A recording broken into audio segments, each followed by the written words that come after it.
muslimin musliman yang dapat sekalian, insyaallah dalam ini kita sebuah waktu Islam untuk bulan macam biasa. Jadi untuk maklumat semua sahabat sekalian mengenai PKP yang bermula tengah malam ini. Jadi tuan-tuan, kita berada dalam zon hijau, walaupun hijau lama. Jadi tuan-tuan, gula kita macam biasa. Gula kita macam biasa, pakai PMI semua. Cuma SOP kena ikut dan anak-anak ibu umur 2 tahun tidak kena masuk. Jadi tuan-tuan, ni nak masjid itu tentukan bawa semualah mask, bukan mask tangan, mask duduk, mask di semua tu, batu jatuh, duduk di rumah dan jangan bawa anak-anak yang berusia di bawah. Jadi tuan-tuan yang ada pasal itu, tuan-tuan ada pasal gejala demam dan sebagainya tu, pasal tak sihat tu, tuan-tuan tak payah lagi lah. Dan ikut kawasan masjid. Jadi tuan-tuan masjid kita ni luas lah, boleh menampung lah untuk tuan-tuan ni dan jaga penjarakan kita 1 meter. Ini tuan-tuan duduk ni, okey lah, Alhamdulillah lah. Dan ni pun bukan 1 meter ni tuan-tuan duduk ni, ini bermeter-meter di belakang mendekat sikit. Dia masjid ni dia menutup bulu dia dekat, dia juga dekat. Tengok muka tu, tengok saya sedang ni muka segak. Tengok muka segak tu orang lain. Okey tuan-tuan, jadi gula kita macam biasa, boleh main semua sehingga ada kain terbaru. Setakat kita dapat hari, setakat tu gula kita macam biasa dan jaga SOP. Itu yang maksud. Lain-lain itu tuan tak ada apa lah. Begitu juga gula subuh kita pun macam biasa. Masih di saya tak boleh kenyang. Kita keluar pada saya sedang kita untuk mula kita. InsyaAllah. Habis kita ni kita buka kitab apa? Dia buat penat. Kita buka kitab apa pula insyaAllah. Masih.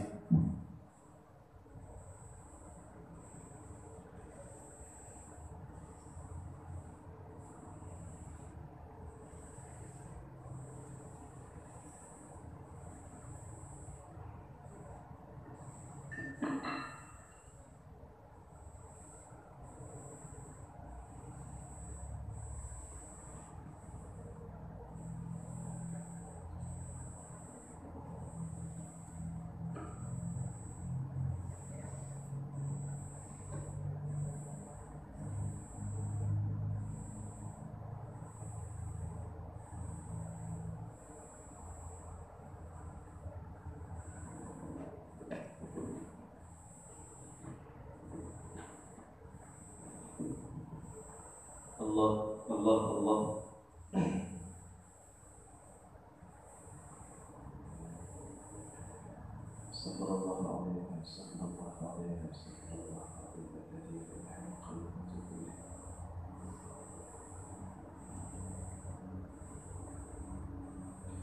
Bismillahirrahmanirrahim.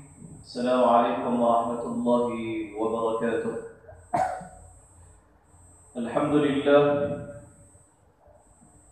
Alhamdulillahi rabbil alamin. Bihi nasta'in ala umuri dunya waddin. Qala subhanaka la ilma lana illa ma 'allamtana innaka antal alimul hakim. Rabbi shrah lana sudurana wa yassir lana umurana Allahumma amin. Allahumma salli ala sayyidina Muhammad wa ala sayyidina Muhammad amma ba'd. نوينا التعلم والتعليم والتذكر والتذكير والنفع والانتفاع والإفادة والاستفادة والحث على التمسك بكتاب الله وسنة النبي صلى الله عليه وسلم والدلالة إلى الخير والدعاء للهدى بابتغاء مرضات الله وقربه وثوابه آمين آمين يا رب العالمين. الحمد لله ثم الحمد لله. Syukur kepada Allah Subhanahu wa taala. Malam ini insya-Allah kita akan sambung lagi pembacaan kitab kita. Dan saya mengucapkan selamat menyambut PKPB. Apa macam selamat raya orang. Baik, selamat menyambut PKPB. Baik. Wallahu a'lam lah. Kita serahkan segalanya kepada Allah Subhanahu wa taala. Kita manusia buat kerja manusia, jangan campur tangan dalam benda-benda yang tak sepatutnya kita buat. Baik tuan-tuan dan Allah sekalian, kita sambung dalam bab yang ke-8. Sambung bab yang ke-8 iaitu ayat-ayat dan surah-surah yang disunatkan membacanya pada waktu dan keadaan tertentu. Yang ni sangat-sangat berat untuk kita ambil tahu. Sebab apa? Yang ni kita nak beramai. Yang ni kita nak beramai. Di antara ciri-ciri nak jadi tok imam, dia dalam ramai-ramai yang nak lantik jadi tok imam mesti afqah minhum, yang lebih dan terlebih faqih, memahami agama lebih daripada orang lain. Sebab tu di antaranya juga orang yang reti bab ni, dia reti atur suruh duduk kat mana dalam bab bacaan. Dia reti letak surah ni baca tang mana, ayat ni baca tang mana, surah ni nak duduk depan ke, surah ni nak duduk belakang ke, yang ni rakaat pertama ke, yang ni rakaat yang kedua ke. Allah terlupa pula, boleh ke tak surah ni nak buat pi ke rakaat yang ketiga dan juga keempat. Yang tu semua kena reti betul. Sebab itu dalam bab yang kita katakan tajuk ini bab yang dua terakhir. Ni bab ni yang pertama, bab satu lagi dah habis kata kitab kan. Habis tu kata kitab. Cuma saya nak sebut sikit bila ustaz dah sebut tadi ni. Bab kita kata apa? Main mengaji duduk depan ni. Main mengaji duduk depan. Tuan-tuan jangan duduk orang ni tak kata ni. Tak ada nak kata duduk sekarang, sat dulu. Baru nak mula. Tak lagi kata lagi tuan-tuan duduk. Pasal apa lah? Menjadi kebiasaan kita. Saya tak kata ke siapa, demi Allah tak kata ke siapa. Tuan-tuan main, ibu semua yang sama makna tak ada. Saya jangan buat lahnya, buat ni tak main itu, saya main buat. Pening terus. Allah silap kopi kata itu. Dan saya ni nak hafal kata benda ni berdasarkan kepada kita kata perbahasan ilmiah. Bab perasaan tu tolak tepi sat.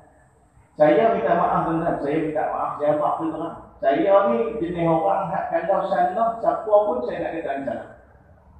Kalau betul siapa pun saya nak kata betul. Siapa pun minta maaf tuan-tuan. Sekadar yang saya mampu insya-Allah lah. Saya akan hafal juga yang mana salah tak kira siapa, hak mana betul pun tak kira siapa. Sebab itu dalam bab mengaji ni tuan-tuan, sebaiknya kita duduk berhadapan dan berdekatan dengan orang yang mengajar. Kalau tuan-tuan biasa dengar satu hadis Nabi yang masyhur sangat berkenaan dengan satu hadis yang diriwayatkan oleh Sayyidina Umar berkenaan dengan Sayyidina Jibril alaihi salam mai jumpa Nabi sallallahu alaihi wasallam satu hari dengan menyerupai seorang lelaki. Baik, tuan-tuan cerita panjang hadis tu, saya nak cerita sikit saja.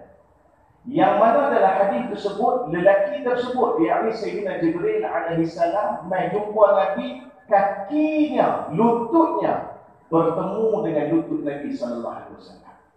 Lutut Jibril dan juga lutut Nabi duduk bersama. Ada dua riwayat berkenaan dengan hadis tersebut. Ada yang kata, satu riwayat mengatakan lelaki itu masuk, duduk terus dekat dengan Nabi SAW. Dalam riwayat yang lain, kalau tak silap saya, dalam riwayat Imam Nasai disebutkan bahawasanya Nabi yang panggil, main dekat sikit, dan sikit duduk betul-betul depan Nabi SAW. Daripada perkataan, daripada riwayat hadis tersebut menceritakan belakangnya lutut lelaki tersebut dengan lututnya Nabi SAW. Dan juga tangan. Dalam riwayat tersebut, kalau kita tengok dari segi nahwu dah, dari segi kita katakan domain kembalinya itu, ada katanya merujuk kepada Nabi dan ada merujuk kepada Sayyidina Jibril dalam okey. Secara ringkas saya nak cerita bagi mudah faham, tak mau cerita banyak-banyak. Pasal apa Sayyidina Jibril alaihissalam yang menyumpai lelaki duduk rapat dengan Nabi sampai belaga kepala lutut. Tak saya faham. Yang pertama, kata ulama, adab bagi seorang yang belajar dengan orang yang kita nak belajar, iaitu di antaranya ialah mendekati orang tersebut ketika dalam pengajaran dan juga pembelajaran. Dekat sampai tahap mana? Kita ni tak ada dah sampai nak pergi rapat sampai Kuala Lumpur, dah. Kurang-kurang ni tuan-tuan. Lengkong tadi pun bagi ramai tadi pun tak apa lah. Ni saya nak abang mai tuan-tuan. Tuan-tuan tak belajar, tuan-tuan tak berasa. Ni saya abang tu terang ni. Ni demi Allah saya tak kata kat tuan-tuan. Saya tak kata. Tuan-tuan nak tetap menjadi kucila lah. Janji main masjid ni. Cuma saya nak abang. Kalau kita tak ubah, takkan siapa boleh ubah. Tuan-tuan tak rasa sebagaimana orang-orang yang duduk mengajak depan ni. Tuan-tuan tak rasa. Kalau tuan-tuan duduk dekat tempat kami, tuan-tuan tahu macam mana ketika mana mengajar, tak tahu siapa. Duduk belakang tiang semua, duduk luar semua. Macam mana perasaan? Tuan-tuan akan rasa kalau tuan-tuan duduk di depan saya, di tempat saya ni, bagaimana ketika mana tengah mengajar, ada orang duduk minta ikut, ada orang duduk bersembang, ada orang duduk bercakap, ada orang duduk. Tuan-tuan akan rasa bila tuan-tuan duduk dalam sini. Kadang-kadang hilangnya keberkatan dalam satu majlis ilmu kerana kurang adabnya di antara kita dengan orang yang kita mengaji. Jangan tengok kepada umur, tapi tengok kepada benda yang mana disampaikan. Sayyidina Ali karamallahu wajhahu alaihi salam pernah satu hari tengah-tengah duk mengajar macam ni, tengah duk cakap macam ni, bangun Sayyidina Ali. Bangun Sayyidina Ali, peluk tu satu orang yang dia cukup lekeh. Cukup lekeh, pakaian yang biasa, koyak pun ada, cukup lekeh. Peluk, salam, cium tangan, hormat dan sebagainya, semang-semang dia bermula sedang itu dalam majlis ni. Orang tanya, wahai Ali, siapa dia? Laki tu. Laki itulah guruku. Laki itulah guruku. Maka kata saya Ali, guru lagu mana kami tengok lagu tu? Guru ni mau kenapa warakan yang teman? Mau tinggal lagu tadi kenapa dia sahabat jasa? Tu baru boleh kata guru. Ni sahabat pun tak ada pihak, tak ada habis sangat. Cuma tak apa semua peluk. Jadi apa yang hormat kepada ni? Ilmu apa sangat yang dia ajar? Dia ajar aku untuk tengok anjing yang dah balik dengan belum balik. Allahu. Bagaimana melihat seekor anjing yang mana dah balik dengan hak belum balik? Dia ajar betul kan? Kalau hak balik, hang kena tengok macam ni tanda dia. Kalau hak tak balik, hang kena tengok macam ni tanda dia. Itu saja yang aku belajar pada lelaki tersebut. Dan dia adalah guru Allah. Tengok bagaimana. Sebab itu, dalam bab kita katakan mengiringi jenazah. Mengiringi jenazah, sebaiknya orang yang mengiringi, kita yang duk bawa tanda tak apa, ni hak kita duk ikut jalan sekali ni. Hak kita jalan ni nak duduk depan jenazah ataupun belakang jenazah? Belakang jenazah ataupun depan jenazah? Hak tu kes tu kalau duduk jauh payah. Tuan-tuan jawab tak lah. Duduk depan ke duduk belakang?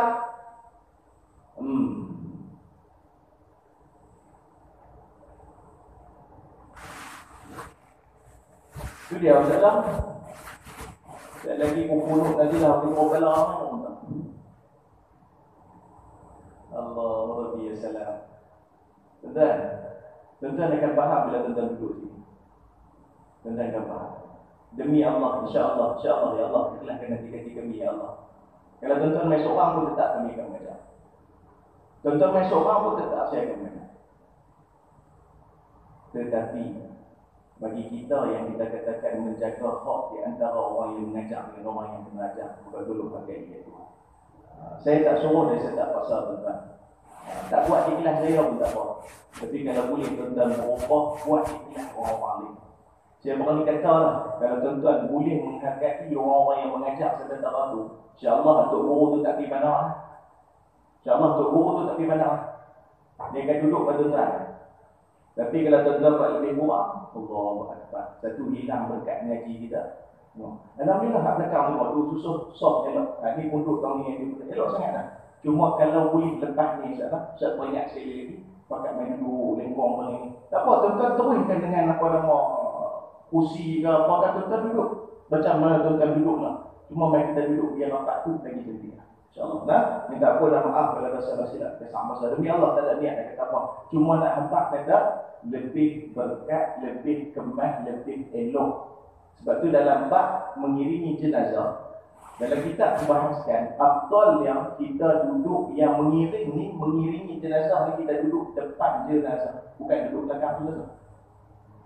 Pasal apa sunat untuk kita duduk belakang? Sebagian ulama mengatakan bahawasanya kita sunat untuk duduk belakang jenazah, bukan duduk depan jenazah, bukan belakang jenazah, kerana jenazah mendapat syafaat dan kebaikan daripada orang-orang yang duduk di depannya. Kalau hadapan tutup guru, hak belakang ni, jenazah belakang dia tumpang tuik yang dikatakan syafaat daripada guru. Tumpang tuik kebaikan daripada tu. Cerita berkat dan kita tak dicerita. Sebab tu di antaranya benda yang sunat juga untuk kita buat ketika benda pagi raya, mai jalan lain, balik jalan lain. Pasal apa? Hak berkat ni. Hak tumpang syafaat ni lah. Tumpang kebaikan ni lah. Disebabkan itu Nabi ajak kita mai jalan lain, keluar jalan lain. Contoh kita mai jalan ni, sekali kita balik jalan lain. Pasal apa? Siapa-siapa saja yang kita berjumpa di dalam perjalanan pergi dan balik, kesemuanya akan mendapat kebaikan daripada orang-orang yang melakukan pahala sepanjang dalam bulan Ramadan tersebut. Bayangkan. Sebab itu juga dalam buat kebaikan. 4 kali dah ni saya bagi, tuan-tuan tak mau ikut dia kata orang. Sunat untuk kita berjumpa orang yang balik daripada Mekah, balik daripada buat haji dan juga umrah, sunat untuk kita salam dan juga peluk mereka. Kerana apa? Dada-dada mereka telah menghadap ataupun berhadapan yang dikatakan dengan Kaabah yang penuh dengan kebaikan dan juga keberkatan. Moga-moga dengan kita peluk juga dada kita bertemu dengan dada dia yang pernah baru balik daripada menghadap yang dikatakan Kaabah, juga hati kita, dada kita ni boleh tumpang tuai kebaikan dengan apa yang telah mereka lakukan. 4 kali sudah cukup saudara-saudara benar. Sebab tu tuan-tuan, kalau boleh lepas ni pengajian lepas ni, tuan-tuan main duduk rapat sini. Tuan-tuan tak keliling ikut tiang pun tak? Ni. Tapi main duduk rapat sikit, senang. Kita nak interaksi pun senang dan sebagainya. Anda tak buat kat saya tak apa. Tak apa, saya tak ada masalah. Tak buat kat saya tak apa. Jadi ilmu sampai. Tapi hak tutup guru kita yang lain. Lebih-lebih tutup guru tua kita yang mana mengajar di sini. Tolong hargai mereka. Kadang-kadang mereka nak cakap tu, kadang-kadang suara tu kita kata tak sampai dan sebagainya. Semua muslimat yang berkata boleh kata-kata betul tengok-tengok. Oh ya, esok ni muslimat 20 tahun. Mana ustaz tak main je bongah. Tahu barang ustaz tak main pun. Main pula semua di ni kata main pula main. Tak boleh dulu.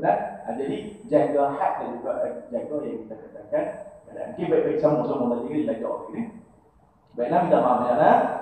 Ketahuilah perbincangan bab ini adalah tersangat luas dan tidak mempunyai sempadan kerana terdapat banyak riwayat mengenainya. Di sini kami hanya menyebut sebahagian besar daripadanya dengan menggunakan ibarat-ibarat yang ringkas sahaja. Kebanyakan orang yang kami sebutkan di sini sudah pun diketahui sama ada oleh orang ramai ataupun yang ahli dalam bidang ini. Oleh itu kebanyakannya saya tidak menyebut dalil-dalilnya. Di antara perkara yang akan saya sebutkan ialah galakan supaya mengambil berat pembacaan Al-Quran pada bulan Ramadan. Lebih-lebih lagi pada 10 malam terakhir dan pada malam-malam ganjil. Di antaranya lagi ialah mengambil berat pembacaan Al-Quran pada 10 hari pertama bulan Zulhijjah, hari Arafah, hari Jumaat, selepas sembahyang subuh dan pada waktu malam, serta sentiasa meluangkan waktu untuk baca surah-surah Yasin, Al-Waqi'ah dan Al-Mulk. Fasal fima yaqra'ul imam fil Jumu'ati wal 'Idain. Pada fasal membahaskan berkenaan dengan apa yang imam nak kena baca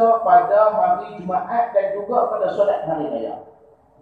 Menurut sunnah, pada sembahyang subuh hari Jumaat selepas membaca Al-Fatihah pada rakaat pertama, seseorang itu hendaklah membaca surah As-Sajdah kesemuanya.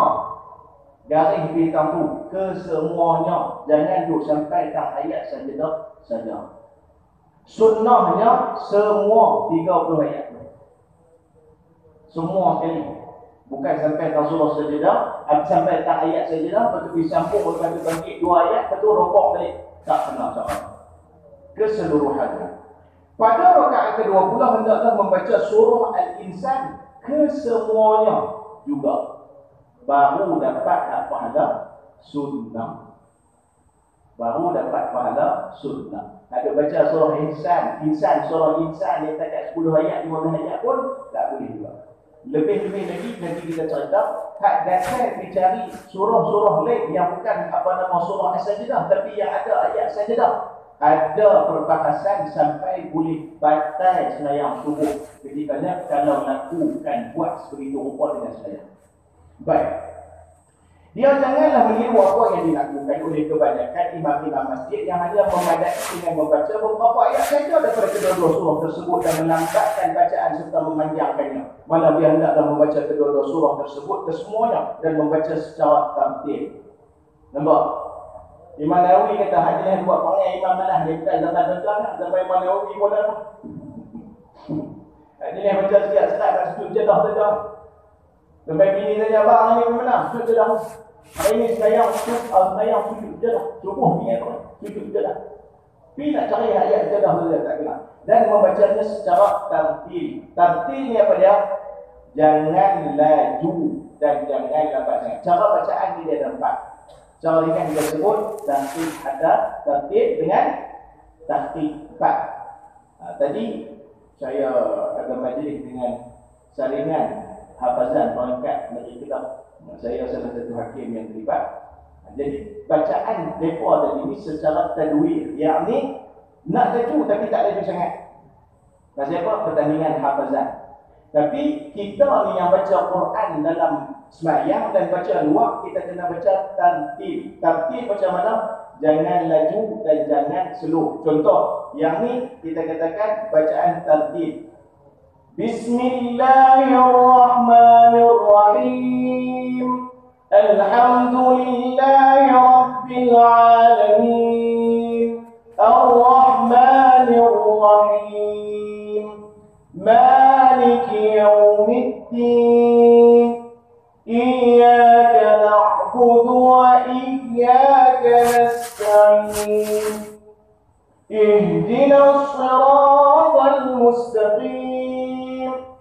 Siratal ladzina an'amta 'alaihim ghairil maghdubi 'alaihim waladdallin. Amin. Tartib. Tadwir cepat sikit daripada tu. Bismillahirrahmanirrahim. Alhamdulillahi Rabbil Alamin. Ar-Rahmanir-Rahim. Maliki Yawmiddin. Iyyaka na'budu wa iyyaka nasta'in. Ihdinas siratal mustaqim. Laju sikit. Hadap lagi laju. Lagi orang mengulang Quran. وإذ جعلنا البيت مثابة للناس وأمنا واتخذوا من مقام إبراهيم مصلى وعدنا. Tujuh. So kita nak baca dalam sembahyang tu adalah tertib. Satu. Kalau tuan-tuan nak dengar apa paling lambat, tuan-tuan buka YouTube dengar Syekh Khalil Husari. Syekh Khalil Husari sedap bacaannya. Dia baca satu-satu. Baca satu-satu. Ya ayyuhalladzina amanu ista'inu bis-sabri was-salam. Innallaha ma'as-sabirin. Bubuh satu sembahyang tarawih 20 rakaat 3 bagi.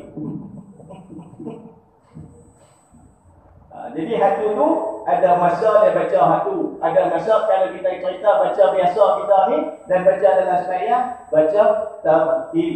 Wa rattilil Qur'ana tartila. Faham? Jelas? Baik.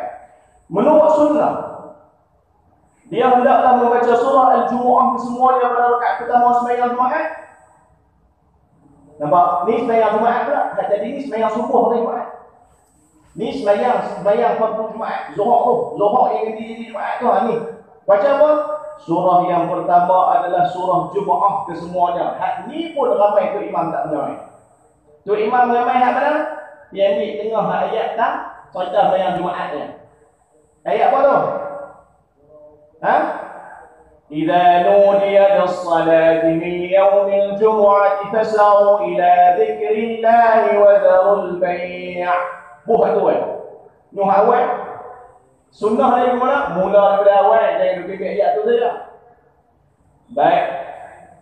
Kalau dia mahu, dia boleh membaca surah Al-A'la. Tak boleh surah Jumaat, surah A'la. Sabbihisma rabbikal a'la. Subhana rabbiyal a'la. Alladhi khalaqa fasawwa, walladhi qaddara fahada, ila akhir surah. Pada rakaat kedua pula, hendaklah dia membaca surah Al-Ghashiyah.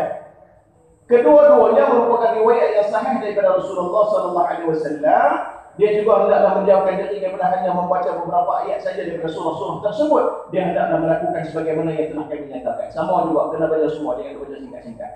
Menurut sunnah, pada rakaat pertama sembahyang sunat hari raya, dia hendaklah membaca surah Qaf.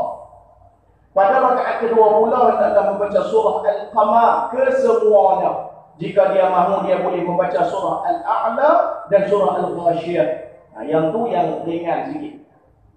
Kedua-duanya adalah riwayat yang sahih daripada Rasulullah SAW. Dia hendaklah menjauhkan diri daripada hanya membaca beberapa ayat sahaja daripada surah-surah tersebut.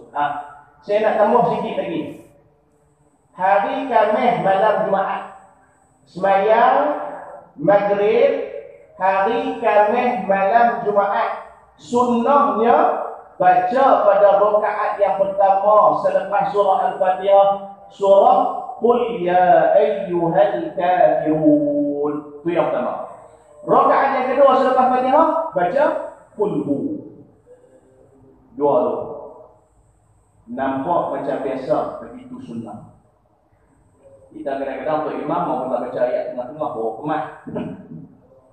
Nah, hari Khamis malam Jumaat. Oi, apa tu imam ni nama ada Al-Hafiz. Kuliah dengan Qul hu. Hak kata tu minta maaf. Tak apa nak tolik. Dia tak mengaji. Nah, orang hak reti dia bubuh kat tu. Nah, tuan-tuan tunjuk balik dia rumah dulu. Baca tu sembahyang Maghrib malam Jumaat.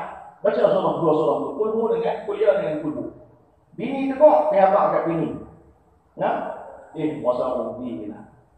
Nah, nikah lama-lama rupanya tak orang nak tolik. Bagi kena. Seimbang. Jangan kata lagu tu ajak.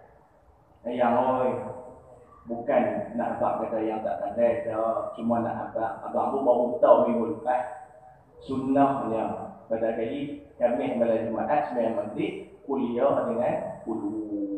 Kalau yang sembahyang orang tak buat lah. Lagu tu, ajak lagu tu. Jangan tu kata lagu ni tak baik. Lagunya buat kita tuan-tuan. Anfusakum ahlikum nar. Pasal pada rakaat pertama sembahyang sunat subuh hendaklah dibaca surah Al-Kafirun selepas baca Al-Fatihah. Ni qabliyah. Ni sembahyang qabliyah subuh tuan-tuan. Sembahyang qabliyah subuh rakaat pertama kuliah. Pada rakaat kedua pula dibaca surah Al-Ikhlas. Itu paling biasa. Itu paling biasa, semua orang pakai ingat belakang. Tapi kalau nak lain sikit, dia boleh membaca ayat ke-136 daripada surah Al-Baqarah. Pada rakaat kedua pula, dia hendaklah membaca ayat ke-64 daripada surah Ali Imran. Kedua-duanya diriwayatkan secara sahih daripada perbuatan Rasulullah SAW. Nampak? Dua cara.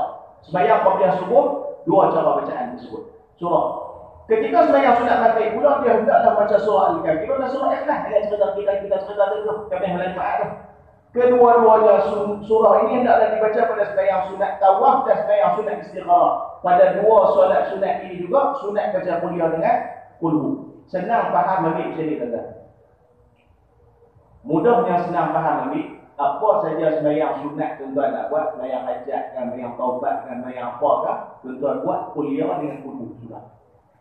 Mudah faham dulu. Nah, jadi dalam bab-bab sembahyang yang kita katakan, sebegitu rupa cara mudah ambilnya. Tapi ada beberapa sembahyang sunat lain yang berbeza bacaan lah. Sunnahnya surah lain. Tapi kita ni cara mudah dengan nak fikir panjang payah-payah ni memang apa nama kita baca kuliah dengan Qul hu. Okey lah? Baik. Manakala orang yang mengerjakan sembahyang sunat witir sebanyak 3 rakaat, dia hendaklah baca surah Al-A'la pada rakaat pertama, surah Al-Kafirun pada rakaat kedua, dan surah Ikhlas, surah Falaq dan surah An-Nas pada rakaat ketiga. Ni yang kita buat witir sembahyang pertama tarawih kan? Ni. Nah, dalil dia duduk ni. Pasal disunatkan dia membaca surah Al-Kahfi pada hari Jumaat berdasarkan hadis Abi Sa'id Al-Khudri radhiyallahu anhu dan lainnya berkenaan dengan perkara ini. Tak salah kita baca hari Khamis malam Jumaat, kita baca Yasin, tak salah. Tapi jangan tinggal yang dikatakan surah Kahfi. Kerana ada hadis juga yang kata siapa-siapa baca Yasin pada malam Jumaat, ada hadisnya. Tentang doa lah, saya lagi duduk sekarang kita siap lah, insyaAllah. Lagi duduk tengah apa nama Syekh Aminuddin untuk umur kita, tengah duduk semak tu, harap-harapnya tak ada apa-apa masalah. InsyaAllah kalau boleh nanti akan diterbitkan kitab tu.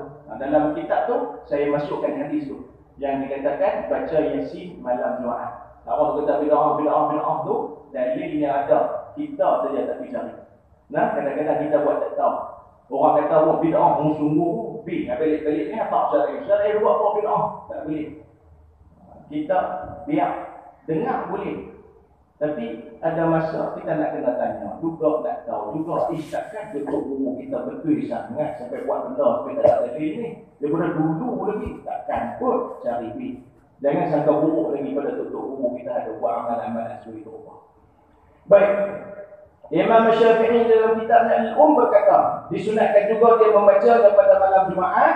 Dalilnya ialah apa yang diriwayatkan oleh Abu Muhammad Ad-Darimi dengan sanad daripada Abu Sa'id Al-Khudri, katanya sesiapa yang baca surah Kahfi pada malam Jumaat, cahaya dinyalakan untuknya di antaranya dengan Kaabah. Ad-Darimi menyebutkan satu hadis yang menyatakan bahawa membaca surah Hud pada hari Jumaat juga adalah disunatkan daripada Makbul, seorang tabi'in yang mulia. Beliau menggalakkan supaya membaca surah Ali Imran pada hari Jumaat. Nampak? Ada beberapa surah. Surah Kahfi, surah Hud, surah yang dikatakan Allahumma salli ala sayyidina Muhammad, surah Kahfi, surah Hud, dan juga surah Ali Imran. Okey, nampak?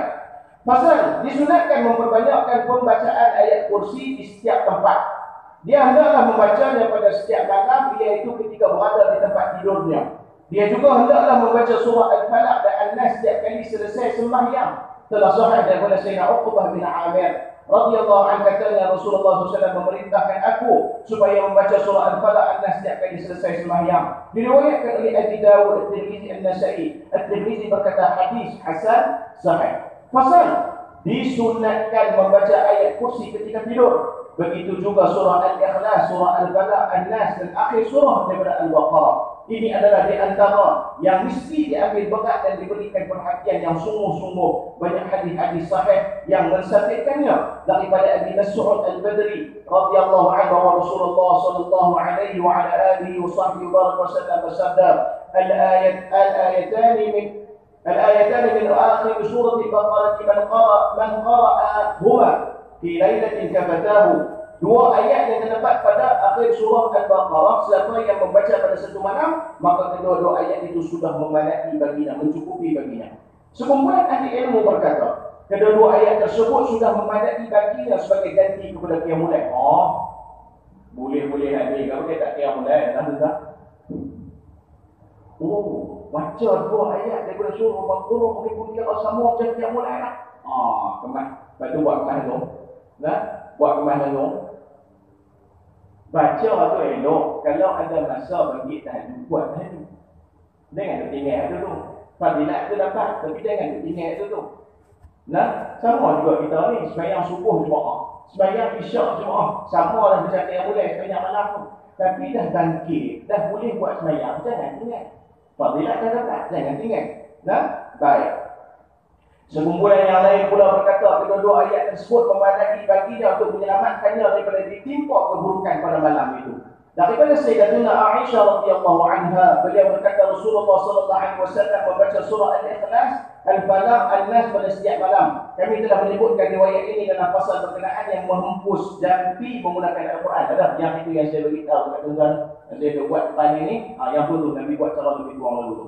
Diriwayatkan daripada Abi Dawud dengan sanad daripada Ali bin Abi Thalib radhiyallahu anhu salam, katanya aku tidak pernah melihat seseorang yang masuk Islam dalam keadaan berakal melainkan apabila tidur dia membaca ayat kursi. Juga daripada Sayyidina Ali radhiyallahu anhu salam, aku tidak pernah melihat seorang yang masuk Islam dalam keadaan berakal melainkan apabila dia hendak tidur dia membaca 3 ayat yang terakhir dari surah Al-Baqarah. Sanadnya adalah sahih berdasarkan syarat Bukhari dan juga Muslim. Daripada Sayyidina Uqbah bin Amir, sebab tuan-tuan ada hadis yang tak ada dalam kitab Sahih Bukhari, ada yang tak ada dalam Sahih Muslim, Tapi hadis itu diriwayatkan oleh imam yang lain, tapi dia punya status ataupun tahap sahih dia lebih kurang macam hadis sahih Bukhari dan juga Muslim. Nanti kita cerita dalam kitab apa semua tu, nanti kita cerita dalam masa. Dia mengikut syarat-syarat yang diletakkan oleh Imam Bukhari dan juga Imam Muslim. Muttafaqun alaih.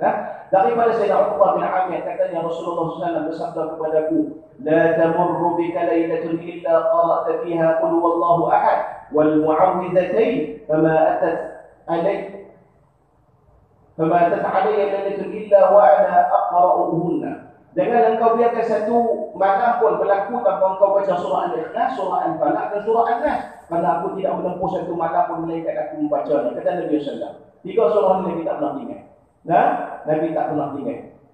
30. Daripada Ibrahim An-Nakhai katanya, para ulama menyatakan sunat membaca surah-surah ini sebanyak 3 kali pada setiap malam. Surah tersebut ialah Ikhlas, Al-Falaq dan An-Nas. Sanadnya sahih berdasarkan syarat Muslim. Juga daripada Ibrahim bahawa para ulama mengajar supaya apabila mahu tidur hendaklah membaca surah Al-Falaq dan An-Nas. Daripada Sayyidatuna Aisyah radhiyallahu anha bahwasanya Rasulullah sallallahu alaihi wasallam tidak tidur melainkan setelah membaca surah Az-Zumar dan Al-Isra. Diriwayatkan oleh Tirmizi dan beliau berkata, hadis hasan, apabila terjaga daripada tidur pada waktu setiap malam, disunatkan membaca akhir surah Al-Imran, iaitu firman Allah Subhanahu wa taala yang bermaksud sesungguhnya pada kejadian langit dan bumi Al-Imran. Yang diceritakan tunjuk tempat bagi tengah malam. Tengah-tengah tidur, jaga. Kalau jaga mimpi buruk, nak buat lagu mana? Jaga mimpi buruk, nak buat lagu mana?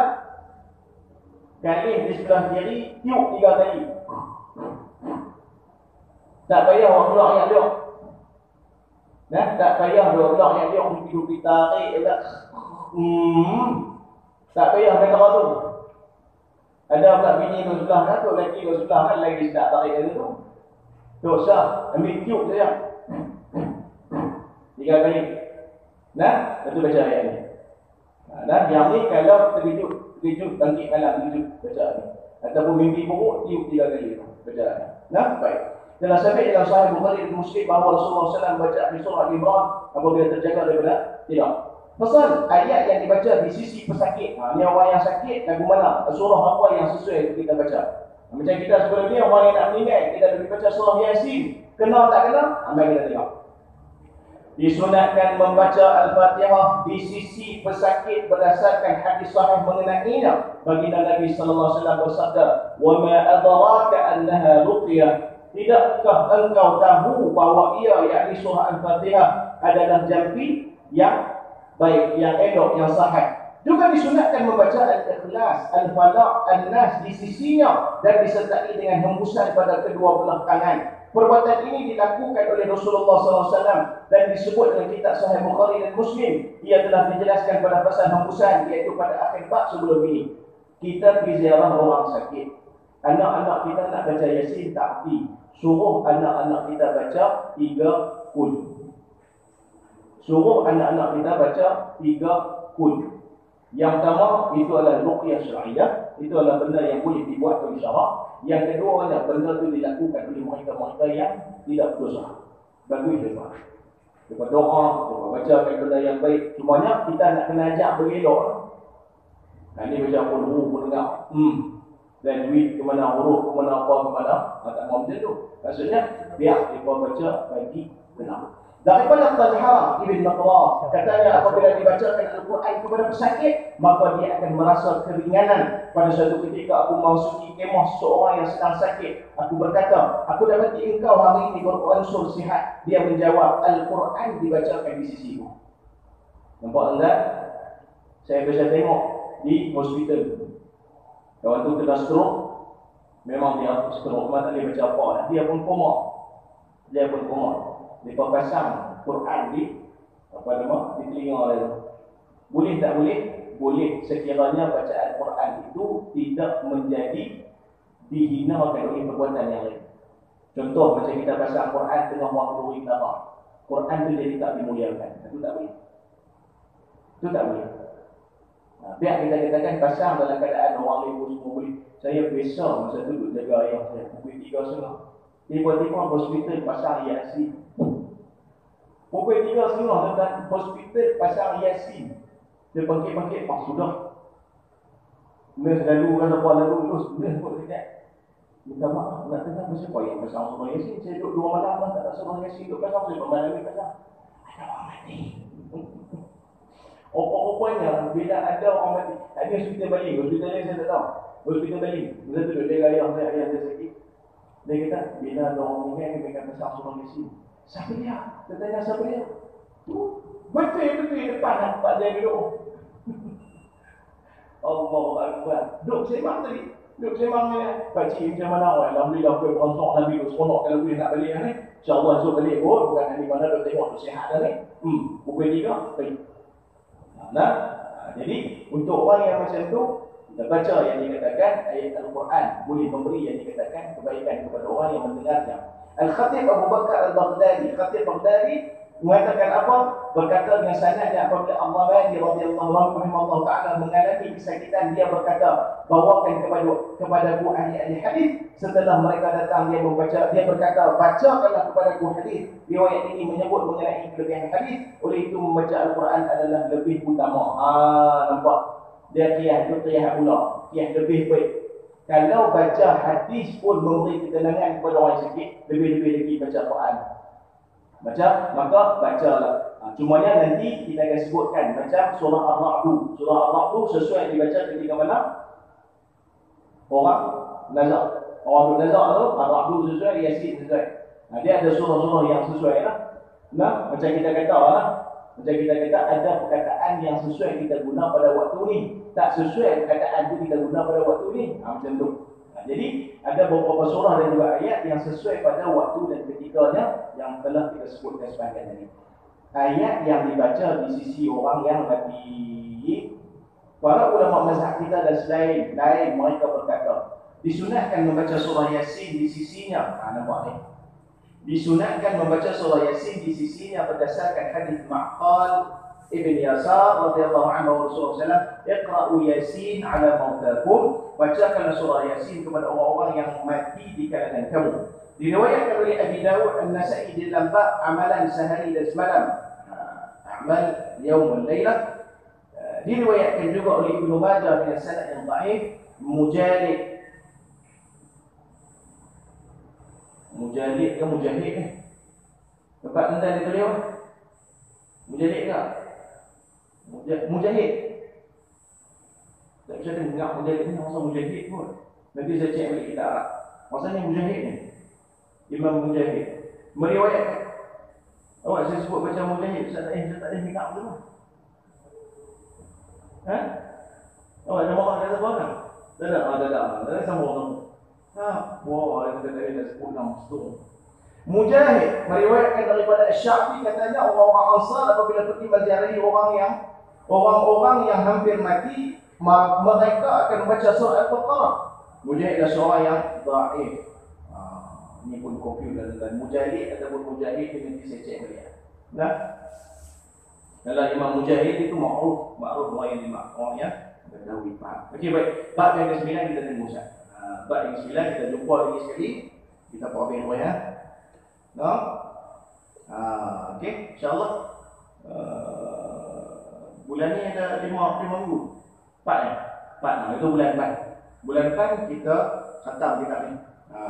Jadi siapa-siapa nak buat tuan-tuan nak buat, nak rai ke nak buat apa ke ikut tuan-tuan lah, saya nak mau kata apa. Nah, cuma tu selalu ni lah, kena pulut-pulut kuning pada. Kita khatam ni sudah, khatam kita buat tahlil sikit sudah.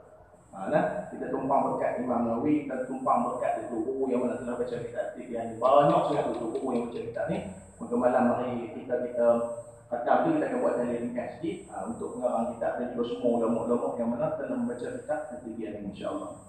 Baik, ada apa soalan yang nak tanya satu dua? Kalau tak ada kita menerima.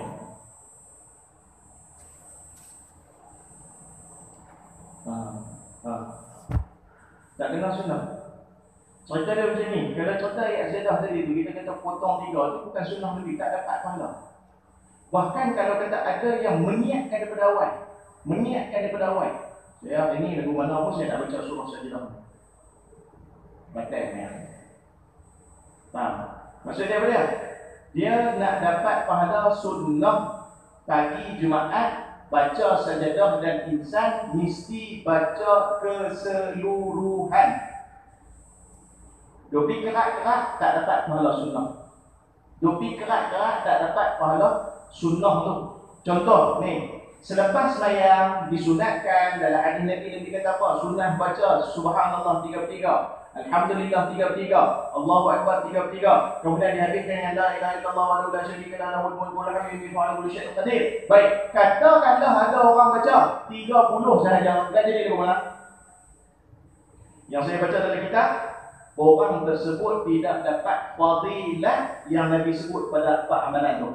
Hadis tersebut diriwayatkan, siapa baca 33 subhanallah alhamdulillah Allahu akbar 33 dan di akhir dengan la ilaha illallah, maka akan diampunkan dosa-dosanya. Dosa-dosanya walaupun mithla zabadil bahar, walaupun banyaknya dosa kawan tu lebih kurang buih-buih di lautan. Siapa yang baca zikir lepas sembahyang, Allah Ta'ala akan ampun semua dosa kecil dia walaupun sebanyak buih di lautan. Siapa yang baca 30, 32, 31 tak dapat fadilat tu. Ustaz, lagu mana orang kata macam ni? Oh, tu imam malam tu semangat, tu imam malam tu semangat, dia boleh lagu. Subhanallah, subhanallah, subhanallah, subhanallah, subhanallah, subhanallah, subhanallah, subhanallah. Tak belakang dia duduk dulu. Kena lagu sedap. Tengok-tengok, lajah. Lajah, kira-kira 35. Dapat lagu ya? Kata ulama, dia tu termasuk dapat pahala. Lebih tak apa, jangan kurang. Faham? Lebih tak apa, jangan kurang. Lepas tu kita dalam bab tadi ni, baca bagi cukup-cukup habis satu surah, jangan kurang. Tak dapat pahala sunat. Lebih-lebih lagi saya sebut sekali lagi, awal-awal sebelum main sembahyang pun niat dah Nabi buat sujud dah hati tu, beringat. Beringat dulu. Nah, wallahu a'lam. Ada lagi? Ada? Tak ada lah? Baik, tak ada apa-apa. Jangan lupa pasal tanya. Kalau dia bertanya, dia macam cari soalan tak betul ni payah ni. Nah, baik tuan-tuan Allah sekalian, minta ampun dan maaf kalau dosa silap kesalahan bahasa. Nanti kita jumpa lagi bulan depan ni insya-Allah. Kalau tak ada akan minta maaf. Duk sembang-sembang hijab-hijab tengok tak merah. Dukak di zon merah, tak buat apa tuan-tuan. Nah, baik kita maafkan insya-Allah kita semua berfaham insya-Allah kita sekalian bismillah ada. Bismillahirrahmanirrahim. Alhamdulillahirabbil alamin wassalatu wassalamu ala rasulil amin wa ala alihi washabbihi ajma'in. ربنا زدنا علما وسعنا في رزقنا وبارك فيما رزقنا وجعلنا محمدا في قلوب عبادك وعزنا وعيانا وجعلنا من الدنيا والاخره من المقربين يا كثير النوال ويا حسن فعل ويا ممتعا بلا مثال ويا قائما بلا دوال الحمد لله منا ولك الشرف على كلها وصلى الله على سيدنا محمد وعلى اله وصحبه وسلم والحمد لله رب العالمين. السلام عليكم ورحمه الله وبركاته.